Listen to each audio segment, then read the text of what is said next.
Hi, I'm Mike Beliveau, and today I want to discuss the guns actually owned and used by Wild Bill Hickok, the Prince of the Pistoliers.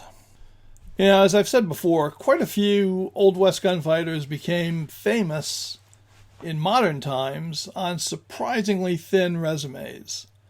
And in the case of Hickok, he was the real deal. He was the prototypical gunfighter. And yet he didn't kill 100 men in gunfights, as I think Colonel Nichols claimed in his Harper's article. His number was quite a bit smaller, probably 7. Now, how many men he killed during the Civil War? Don't know. Probably quite a few. How many Indians he killed in battle as a scout? I don't know.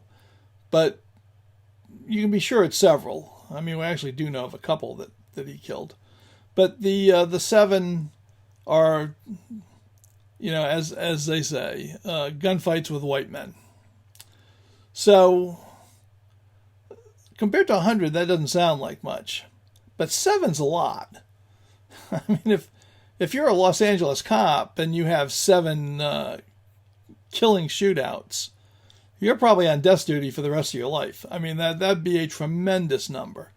So, a lot of us who grew up on Westerns and TV got totally desensitized and think that Western gunmen had to kill somebody every week, to keep their reputation up. And that just was not the case. And Hickok was, by a long shot, the real deal. He was absolutely fearless. He was very well respected, and he was famous in his own lifetime, which is kind of rare.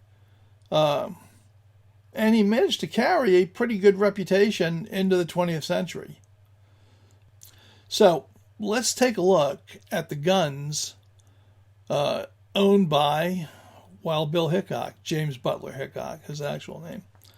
We're going to start with a Colt Dragoon. And he was reputed to have owned this in the 1850s when he was out in Kansas and the Nebraska area.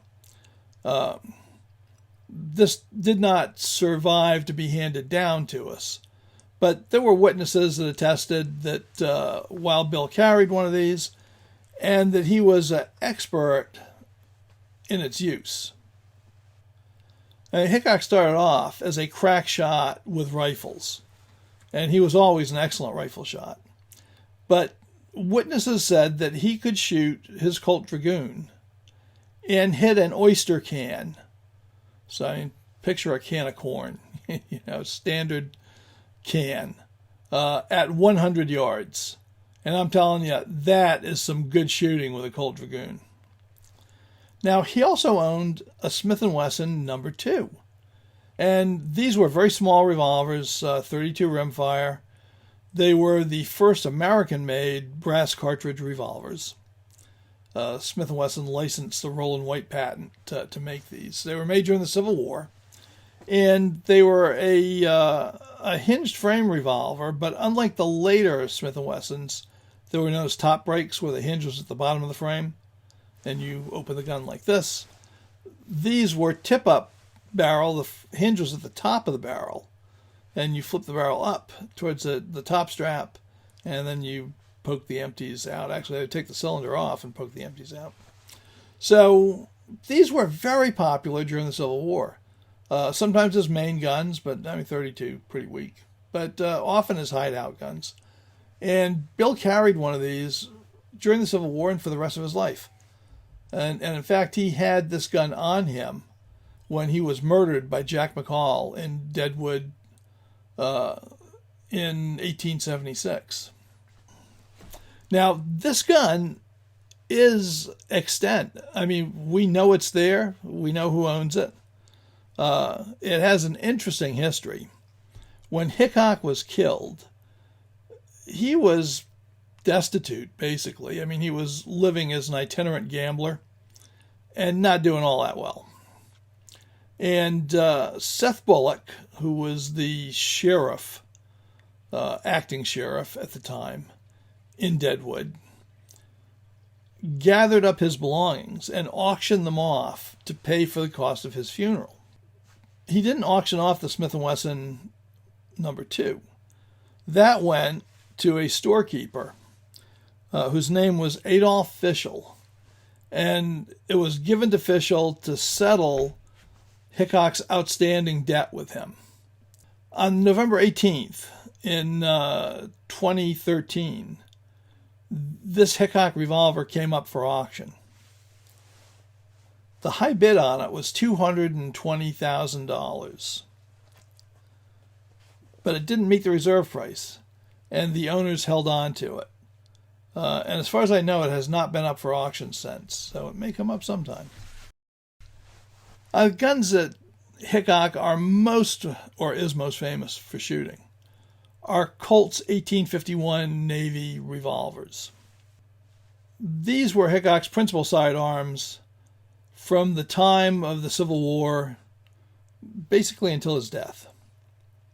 And it's no surprise why he liked them. They were excellently balanced, adequately powered, at least according to the lights of the time. We would probably think of them as being underpowered today, but I would not want to get shot with one. So, take that for what it's worth. They were the most popular belt pistols of their day. Now, in the early period of his life, and that would include up through the Davis-Tutt gunfight that made him famous, Hickok's Navies were the standard walnut-gripped Navy revolvers, 7.5-inch barrels. He wore a pair of them. He wore them in cross-draw holsters, butts forward. Sometimes in town, he would wear them tucked into a silk sash. He felt they were faster to draw that way than from the leather. There was no binding. But always a cavalry or a twist draw. Now, when Hickok used his Colt Navies in a gunfight with Davis-Tutt, where he and Tutt shot at the same time, they were across the square in Springfield, Missouri, a measured distance of 75 yards.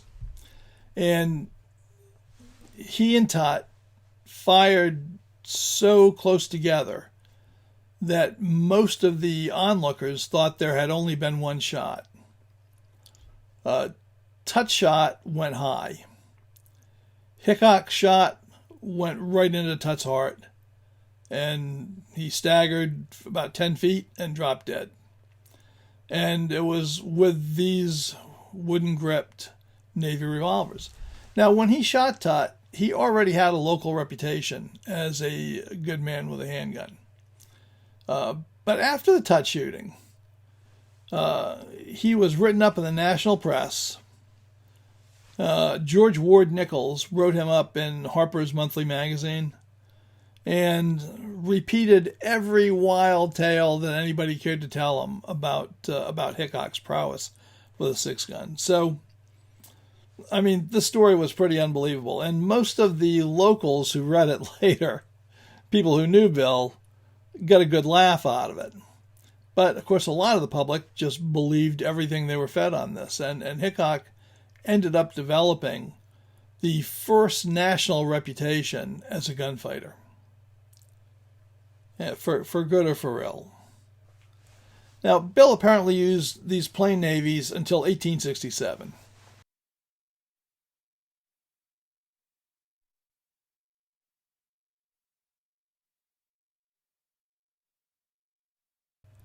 Now, the reporter Henry Stanley, who would later be famous for going to Africa to locate Dr. Livingston, Dr. Livingston, I presume, that's Stanley. He was present on a military campaign that Hickok was scouting for. Now, Stanley was a pretty credible witness, but this fight was also witnessed by a fellow scout, Thomas Kincaid. On May 11th, 1867, Stanley wrote, I'm going to read this, "Wild Bill, who was an inveterate hater of Indians, was chased by 6 Indians lately, and had quite a little adventure with them. It is his custom to always be armed with a brace of ivory-handled revolvers, with which weapons he is remarkably dexterous. During that fight, Wild Bill killed 2 of the Indians pursuing him. The other 4 warriors broke off the fight for easier pickings.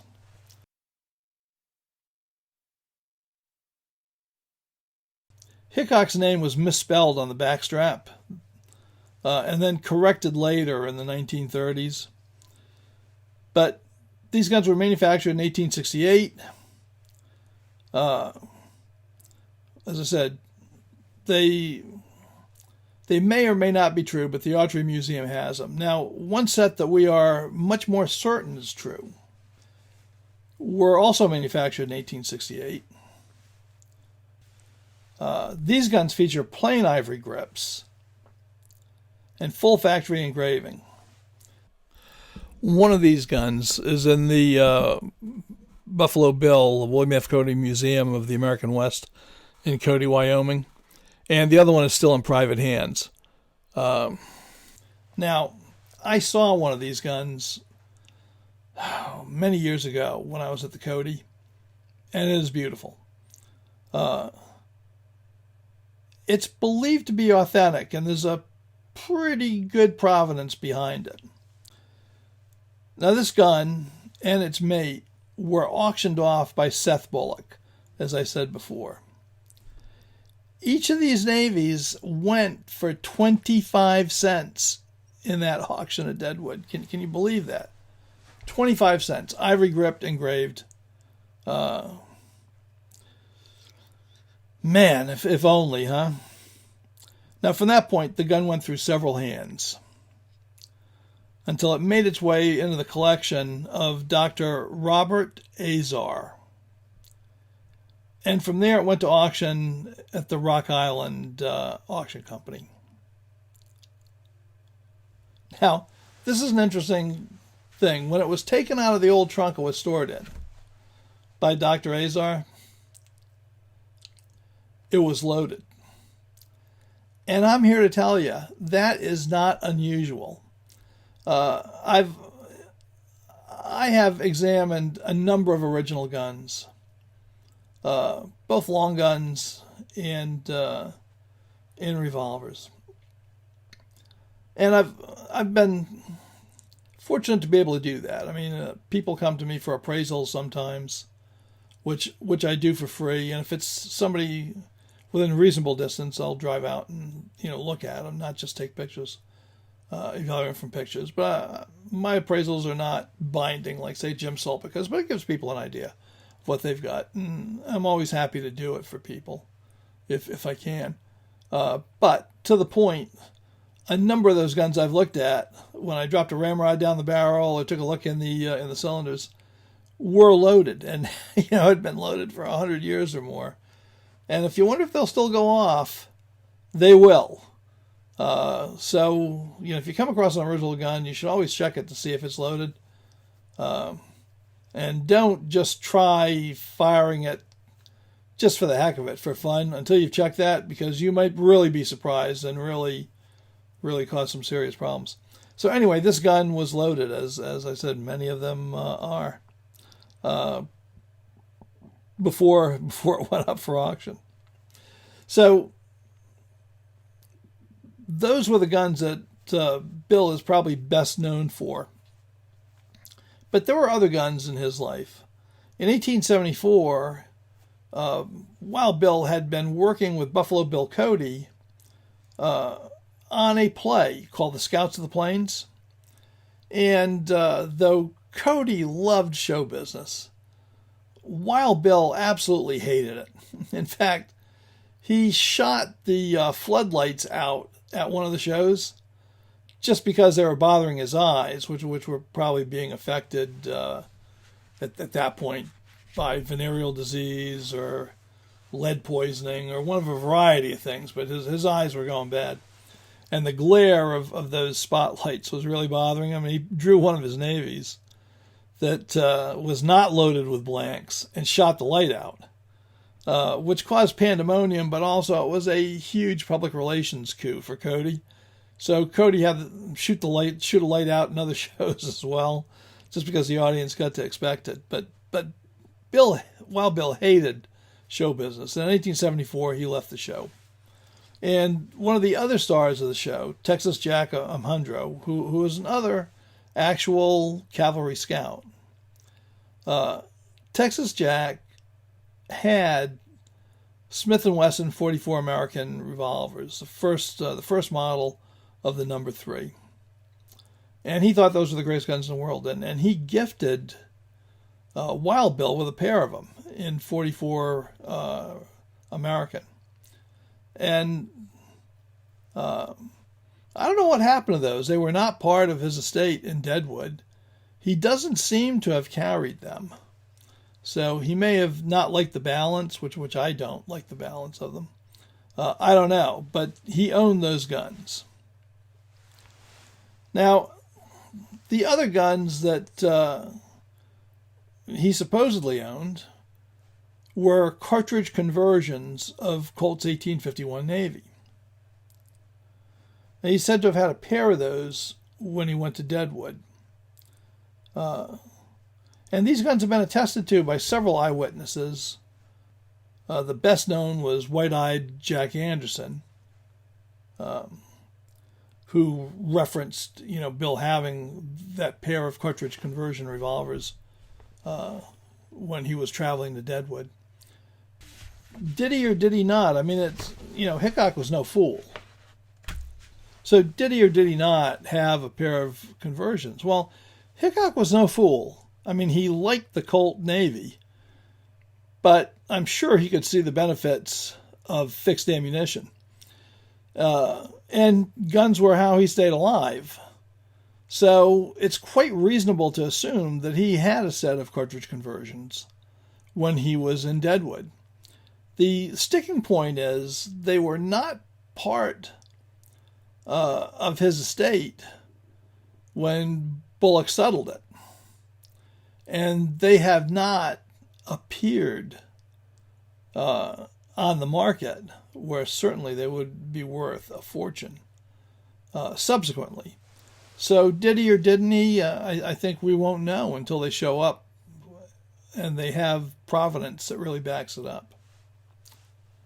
Now, there are some other guns in Hickok's life. Those are the main ones. But there are a few others. The first is a cartridge conversion of a 44 caliber Colt 1860 Army, which he was believed to have. Now that also did not make it into his estate. And Hickok, as a professional gambler, Hickok often ran into money problems. So it would not be surprising if he sold guns, or at least pawned guns, that he was not actively using. So I would guess that's what happened at some point to this 1860 Army. He also had a pair of 41 caliber Williams dual ignition Derringers that he carried as hideout weapons. Now, he does not appear to have had those on him in Deadwood. So once again, did he pawn them, sell them? I don't know. Now, Bill also is known to have owned several rifles. We know he owned a model 1866 Winchester lever-action rifle. After the fight with the 7th Cavalry Troopers in Hays, Kansas, where he killed 2 of them, I think, bar fight, he went back to his room, and he got his 1866 and 100 rounds of ammunition, and then forted it up in the town cemetery because he assumed that the 7th Cavalry Troopers would be coming after him in force, so they never did. He also owned a somewhat customized Springfield trapdoor, and he had that in Deadwood, and it was buried with him, but later disinterred. It came up for auction at Bonham's Auction House, and they listed it as a 4570 made in 1870. But no 4570s were made in 1870. The 4570 didn't exist. So it's probably actually a 5070 trapdoor Springfield. As I said, that trapdoor Springfield was buried with Hickok in Deadwood in 1876 after his murder. But his body was disinterred, and it was moved to the Mount Moriah Cemetery in 1879. And the rifle was removed by John Bradley. It passed through a variety of hands until it was acquired by Teresa Earle, and eventually passed through her family's hands and came up for auction here in the 21st century. So that's my look at the actual guns used by Wild Bill Hickok. I hope you enjoyed it. If you did, you know what to do, right? Like, share, comment, and subscribe. And I do enjoy the comments, so feel free to tell me what you thought, good or bad. I always read them, and I try to take them on board if it's something I need to improve. So feel free to let me know. And until next week, bye.